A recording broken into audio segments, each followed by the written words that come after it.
Is this live? Okay, good morning. I guess we're on. Had a little bit of some technical difficulties this morning. Alexa, what is the date? It's Sunday, May 8th. Great. What is the time?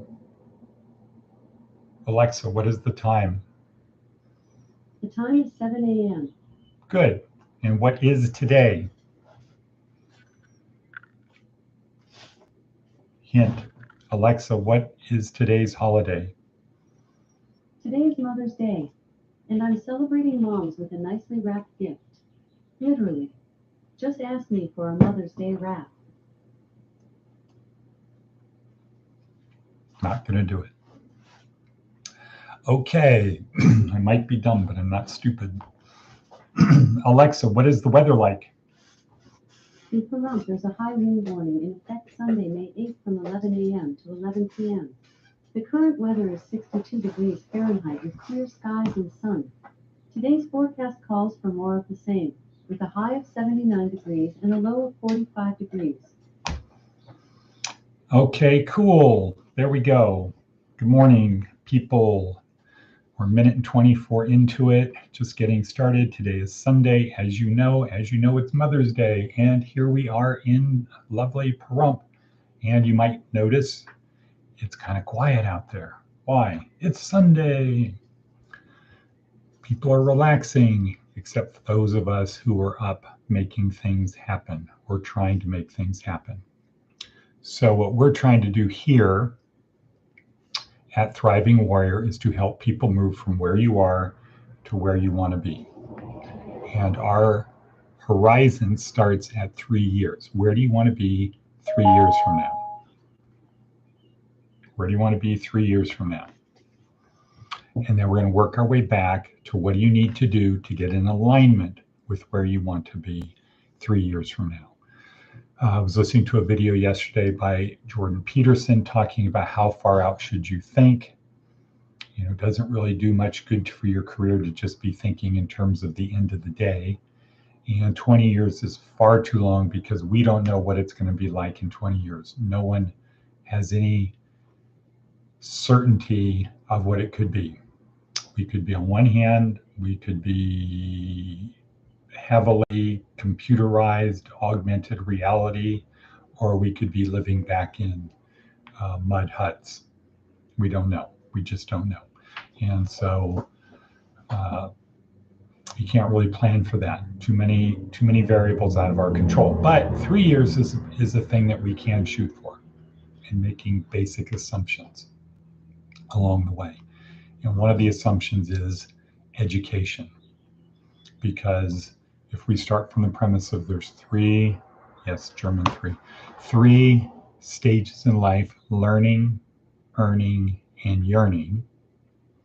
So the more you learn, the more you earn, and the more you earn, the less you yearn. Everybody goes through all of those 3 stages. What does Bill Gates yearn for? Well, several things, but one of which is health, youth.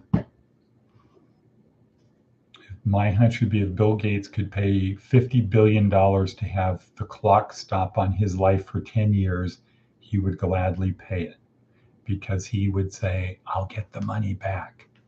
I can't get the time back. Learning, earning, yearning.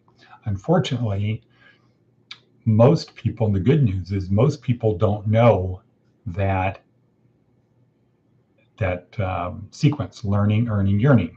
They think it's growing, earning, yearning.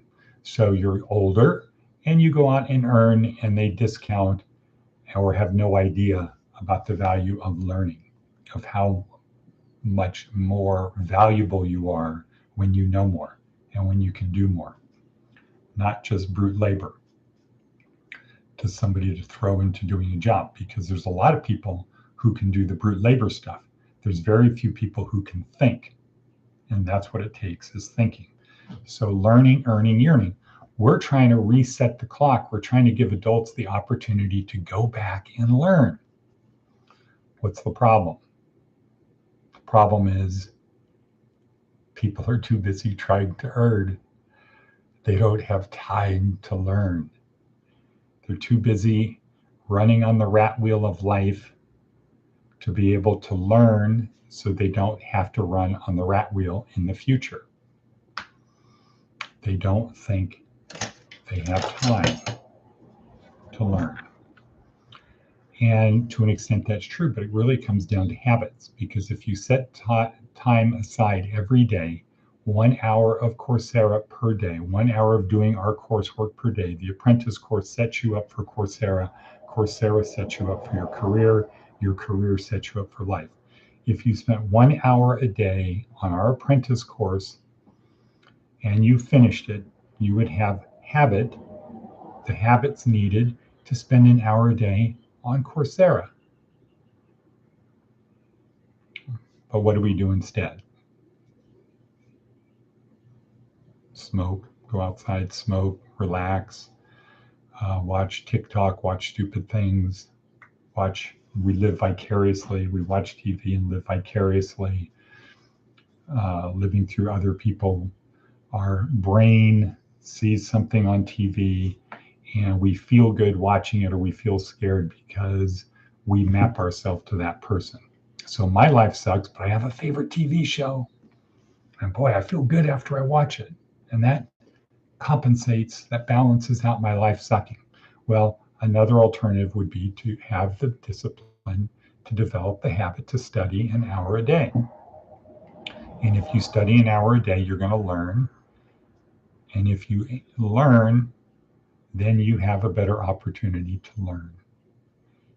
And I have a lot of people say, oh, I do my own, I have my own thing. I know. Come on, people. That would be like saying, I don't need a basketball coach. I know how to play basketball. I'll just go out and practice for an hour a day, 2 hours a day, 3 hours a day. And I've got enough talent. I could be in the NBA. I could be a pro golfer. I could be a pro bowler. I could be an expert carpenter. I can just go learn myself. Wrong. You can't.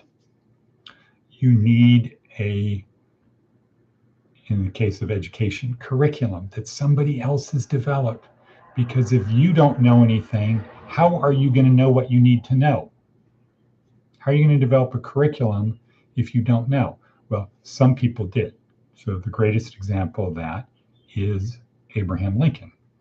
But he didn't go out and decide to invent a law system. He just had the discipline and the habits to find out, what do I need to do to pass the bar? And he studied on his own the subjects he needed to pass the bar. He went and got the books that he needed, the contracts towards civil procedure, constitutional law, etc. He got the books he needed. He studied on his own. He took the exam and he passed. He didn't invent a thing. And so one of the problems we have today is there's so much stuff out there on the internet. You can decide, oh, well, that resonates with me. I'm just going to go watch this stuff. And you don't have the foundation to know that stuff is crap. So one way to be able to tell the difference between what is crap and what is not crap is who's the person telling you. And I would say a simple guideline would be, if they didn't go to Harvard, they didn't go to Stanford, they're not nationally recognized, they're not in the science field, don't waste your time.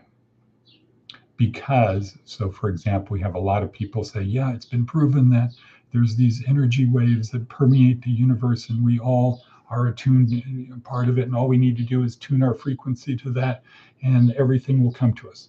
Well, here's a clue why that doesn't work. If there was truth to that, you would have the smartest people at the top universities devoting their lives to prove that. Why? Because they would get a Nobel Prize. They would be world famous. They'd be like Albert Einstein. They're not pursuing it because they think it's cuckoo. They're not pursuing it because they found out it's a dry well. It's not true. Any of these ideas that come across your consciousness that are not affiliated with people who went to top universities, where the top universities are spending millions of dollars pursuing it, it's probably not true. Not because the people at the top universities are dumb, because they're not dumb. It's not true because if it was true, the people at the top universities would be pursuing it and they would have the money. Somebody sitting in his house is not going to come up with a metaphysical truth or cosmological truth of what is the nature and purpose of the universe. It is not going to be revealed to you. It's something that has to be deduced, and the scientific method applies. So anyway, learning, earning, yearning.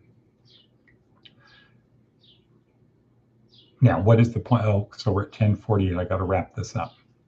The goal is home ownership, the American dream.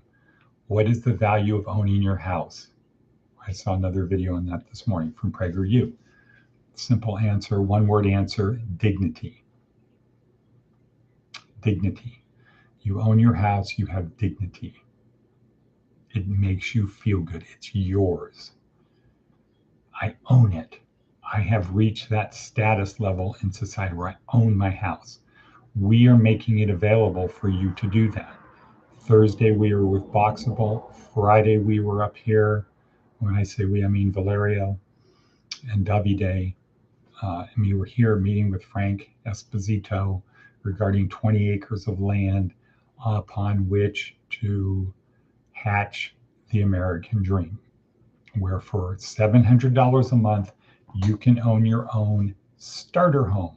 This is not the place you're going to end up living when you die or retire. This is your starter home. This is the first home, the easy home to get into. When I was very young, my family built starter homes, about 500 homes a year in the Bay Area. So I have, through osmosis,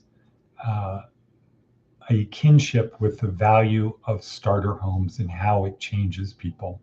That's the American dream. So that's the goal. That could be a goal that you have that propels you to get the discipline. So you build the habit to spend an hour a day learning.